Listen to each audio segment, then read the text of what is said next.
We're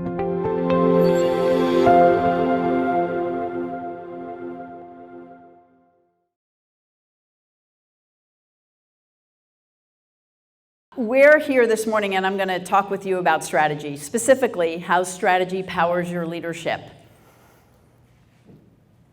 Have you ever wondered what it would feel like to know without a doubt that you were focused on the right things for you in your life, the right things for you in your business, the right things for the people around you that you lead, that you care about?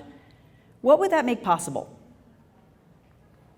So what you're about to discover is the secret to working smarter, the key to leading others, and to access your power as a leader, to take people in a direction that ignites them, that excites them, that empowers them, and does the same for you. So I'm going to start out, in fact, is it okay with you if I come down to the floor here? Hopefully everybody can see me. I want to start out with a little demonstration. Because at the end of the day, strategy is all about the future that you're going to make real. It's about creating that future by design, not by happenstance. You know, I was talking to somebody yesterday, and we were talking about how hope is not a strategy, right?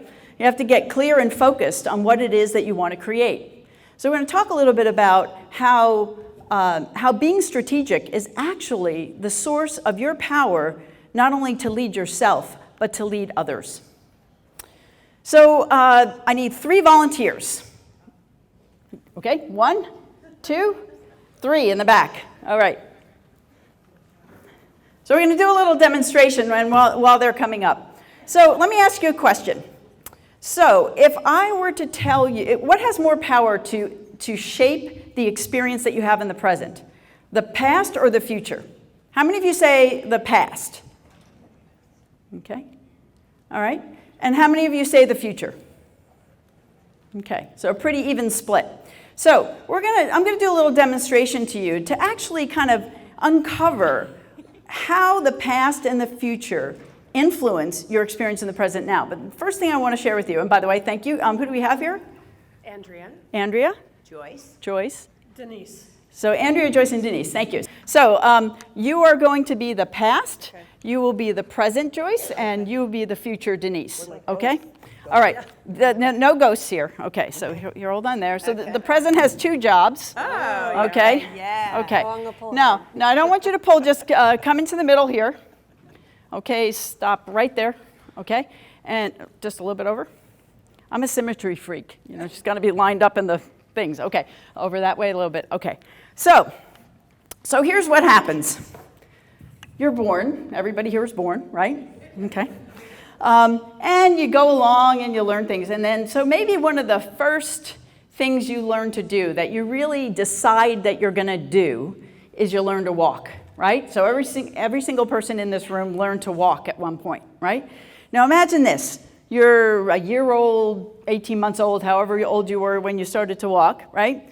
And you are so determined to walk that the future of you walking, so that's what the future is. The future is, I'm going to walk. And you are so focused on that future that nothing stops you, right? You bounce off of furniture, you fall on the ground, you get bruised, and whatever happens, but nothing stops you.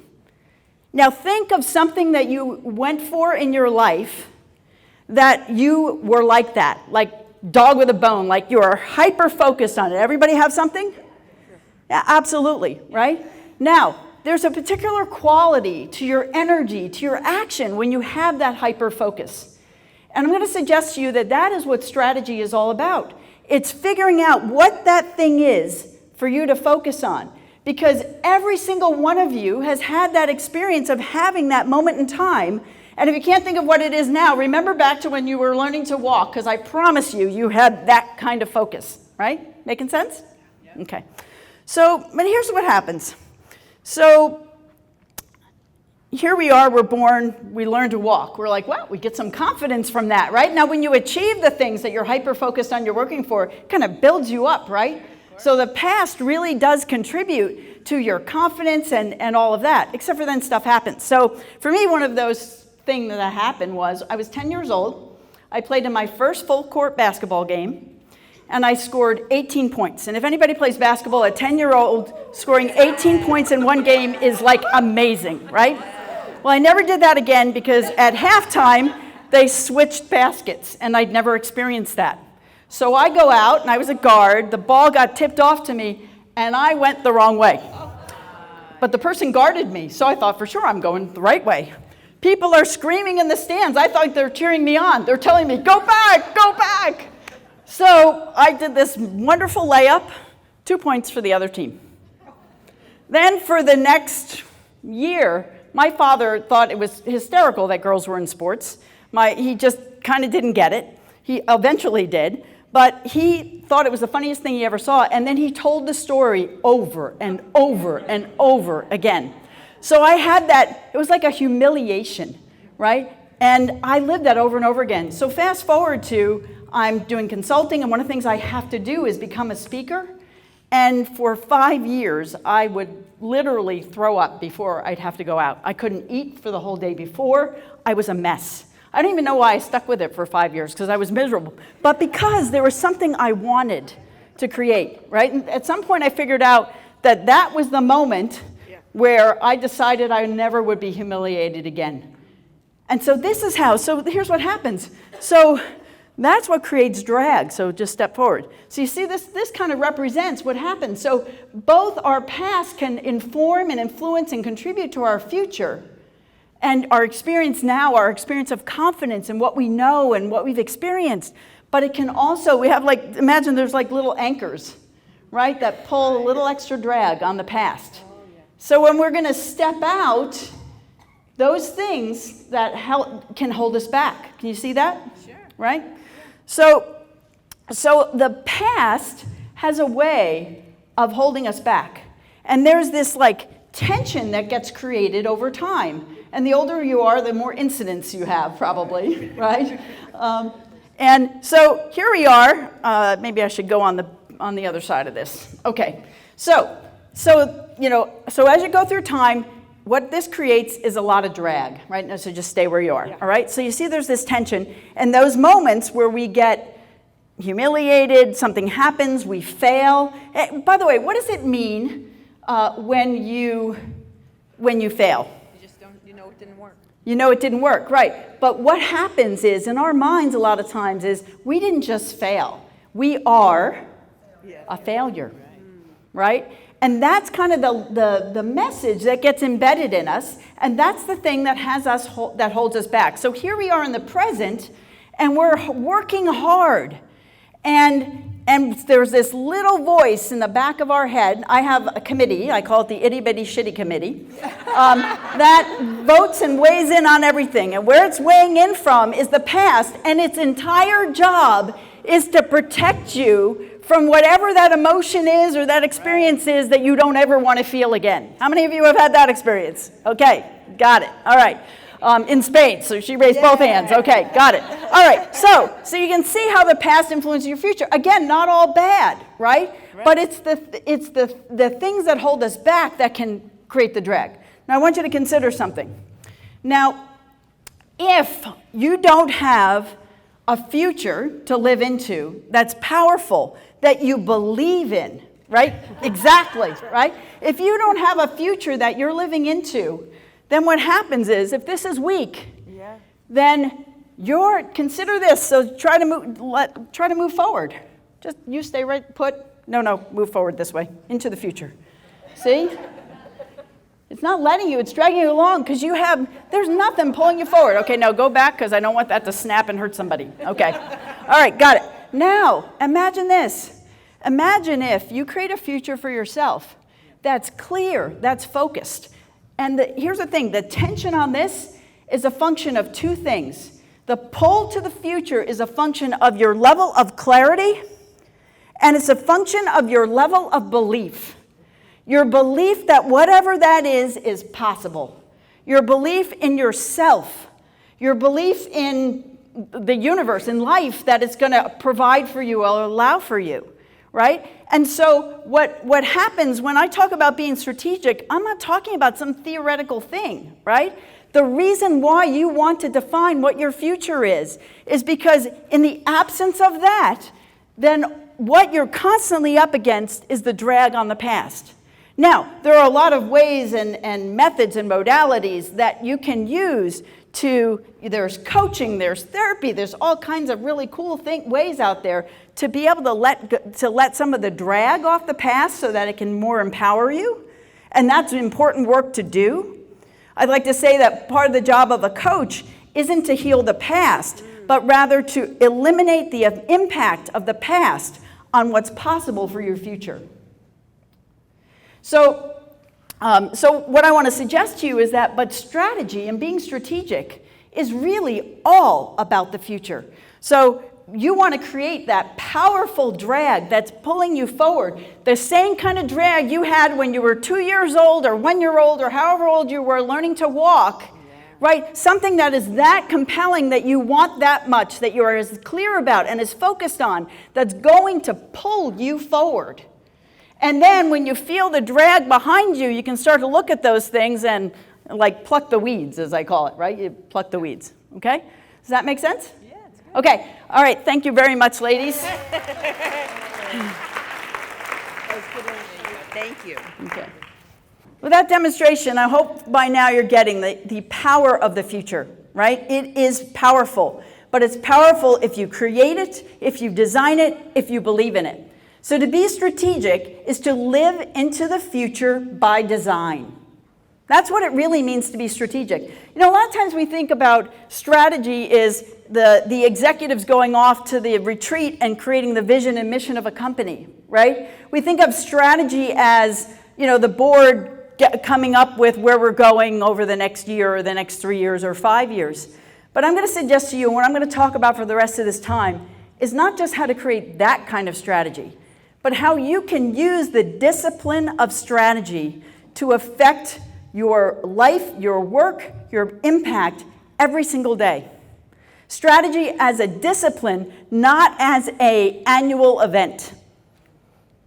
Okay. So I'm going to start by giving you my definition of what a strategy is. So strategy is a pathway designed to achieve specific goals on the way to realizing your aspirations. Simple, right? Now, I want to introduce you to the idea, though, that have you guys heard the terms vision and mission, right? Well, I'll suggest to you, I've done this with thousands of people from around the world, and I've had strategic conversations, and people have slightly different interpretations of what a vision and a mission is. Sometimes they combine them, they use them interchangeably, and for me, they mean something very specific. So a pathway is a plan, and it's designed to achieve your specific goals. And I call that your mission, your specific goals. A mission is something that is bounded in time. It's clear what you're trying to accomplish. And it's on the way to realizing your aspirations, which is really what your vision is. Your vision is your aspiration. Your mission is like the next hill you're going to take. Making sense? Okay. Okay, so to be strategic is to begin with the end in mind. Not just once a year when you create your performance objectives for your company, for yourself, or your department. It's begin with the end in mind in everything you do. So why does strategy matter to your success? There's a saying, if you don't know where you're going, any road will get you there. So why it matters? First is that clarity is power. Have you ever noticed even what your body feels like when you're confused? Right? It doesn't feel very good when you're confused, right? You feel kind of disconnected, and it's uncomfortable. And when you're in a group of people who are confused, there's chaos a lot of times, right? There's lots of wasted time. A lack of clarity is a sure way to cause meetings to go south. Or to go nowhere, which is a lot of where meetings go, right? How many of you had that experience? Yep, many. Okay. The second is that what you focus on grows. Like when I graduated from college, I bought a red Pontiac Grand Am, and the day I drove that car off the lot, I'm dating myself, because I guess that car doesn't exist anymore. When I drove that car off the lot, I couldn't believe how many red cars are on the road and how many red Pontiac Grand Ams were on the road, right? But before then, I never noticed it. So what we focus on grows. You say you want to speak more, you start talking about speaking. All of a sudden you have speaking opportunities. It really does work like that. So what you focus on grows. And I'll also suggest that the third reason is that strategy is essential to leading others. Listen, if you're not clear, if you're not focused, how can other people even know why to follow you, right? So if you really want to be effective at leading a team, leading others in any capacity, and I don't think of leadership as a level thing, right? I believe leading is not a title, it's a choice, okay? It's a choice we make to make a difference for other people. Okay, so strategy answers 3 simple questions. And it's these 3 simple questions, if you start asking yourself these questions before you do anything. You know, Beth mentioned before about the work that I did with her at the Women's Business Center. You know, she started out, she had 50 or so projects on the list of things they were trying to do, and she felt like they weren't going fast enough, far enough, and were overwhelmed with the amount of work they had to do. And we went through a process of answering the 3 questions I'm about to give you. And there was something that had been on the list for years that never got done, but realized that it was a key to their success in the future. And then they said no to a bunch of things. Anybody have trouble saying no? Right. So one of the things that you're going to get out of these 3 questions, just a quick preview, is you're going to actually learn how to figure out what to say no to. But even better than that, you'll say no with conviction and with confidence rather than with, oh, I feel bad. Right? Because that's where a lot of us feel like yes is good. Listen, if you can't say no, then your yes has very little power. Right? Okay. So the first question is why? Why does what we're doing, offering, promising matter, and to whom? It's essentially your aspirational intention. Right? Answering the question why is your vision. It's what are we trying to create? It's that forward direction. You know, an example of this is, you know, when Kennedy said, at the end of the decade, we'll put a man on the moon. It wasn't just the words of what he said, right? Put a man on the moon sounds kind of like a mission. That was a vision. That was an answer to the question why, because the why behind it was to show who we were to the world, to be the best, to bring the best out of who we were as a country. That was the why. You know, why I do what I do is because I am passionate about helping people, I focus specifically on women, to access their power to be and do the extraordinary. That's my why. The second question is what? What difference must we make to both declare both success and satisfaction? In other words, your success outcomes. Defining success not in terms of the things you do, but in terms of what will happen if you actually, what must occur if you actually do them. So, a man on the moon by the end of the decade.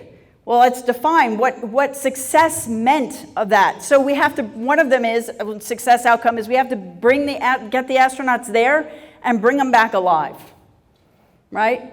We have to be able to feed them, right? That's something you have to do, but the ultimate goal is we have to be able to get them there, bring them back alive. Or maybe we're successful in getting somebody to the moon, but we're certainly not satisfied, right? Because we didn't take care of our astronauts.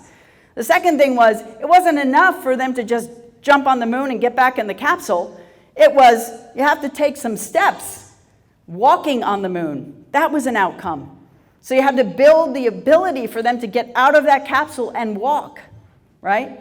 So those are some examples. For me, one of the success outcomes, and every time I speak, is that, and this is no difference, I want you to leave with like just one idea, one concept, one thing that you can use and apply. You know, I don't know about you, but I read a lot, and I've gone through lots of training and development programs, personal transformation, all that kind of stuff, and I have a library of shelf help, right? You get it, it's all exciting when it's there, but then it's the binder on the shelf, right? And I may never go back to it again. I can't, my husband kills them because I can't get rid of anything, right? Because it reminds me of a time when, right? But the bottom line is I don't use it. But there are things out of all of those that I've integrated into my life. And so what I look to and every time I speak is I'm going to leave you with even just one thing that you take with you that isn't the shelf help, that it becomes part of you and part of how you think. So you can let me know as we go on the conference the next couple of days what that might be. I would love to hear about it. Okay, and the third question is how. So the how is what must we do to deliver on our why and our what, essentially. What must we do to deliver on our why and our what, okay? And that's your action plan. But here's the problem. Most times we start with the action plan. It's back to if you don't know where you're going, any road will get you there. People wonder why they're overwhelmed. I'm going to suggest you're overwhelmed is because you're creating action plans before you get clear about where you're going. But even more importantly, before you get clear about how you define success. I had a conversation with a client. They run the Palm Bay Chamber of Commerce the other day, and we were talking about how they had this auction last night where they auctioned off, as a fundraiser, marketing supplies. And the marketing supplies that they, marketing services. And she said people pay pennies on the dollar for these great services, and about 50% of it goes unused.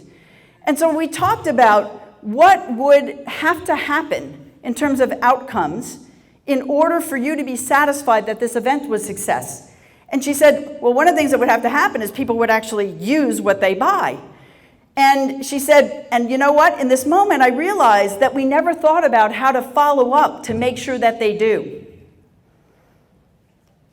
So she said, until now, they've just been hoping they would. Back to what I said before, hope is not a strategy, right? So when you get clear about what success looks like, then you have the capacity to choose what you will do, what you won't do. And a lot more things fall off your to-do list. How many of you have overwhelming to-do lists? Wouldn't you like to take 50% of that list and be able to say no to it? What if you could? And I'm going to suggest to you that if you use this principle, if you use this not as a thing to do once a year, but as a practice in your everyday life, that you can do that. Okay. Question I'm going to ask you. What is your strategy for this conference? So it applies right here. And in a minute, I'm going to give you a simple practice. And on this handout, I'm going to ask you to put down 3 things. On the first line, I want you to put what you want to give at this conference. And the thing I put down was to connect you to your power to create the future. That's what I came up with, okay? On the second line, I want you to put something that you want to get, something that you want to move forward in your own business. And for me, it's to create opportunities for me to make a difference by working with people. So I want to create those opportunities. That's what I want to get out of being here. Do me a favor, just share, a couple of you, what you want to give. A bit of my experience. You want to give a bit of your experience. Great. What else do you want to give?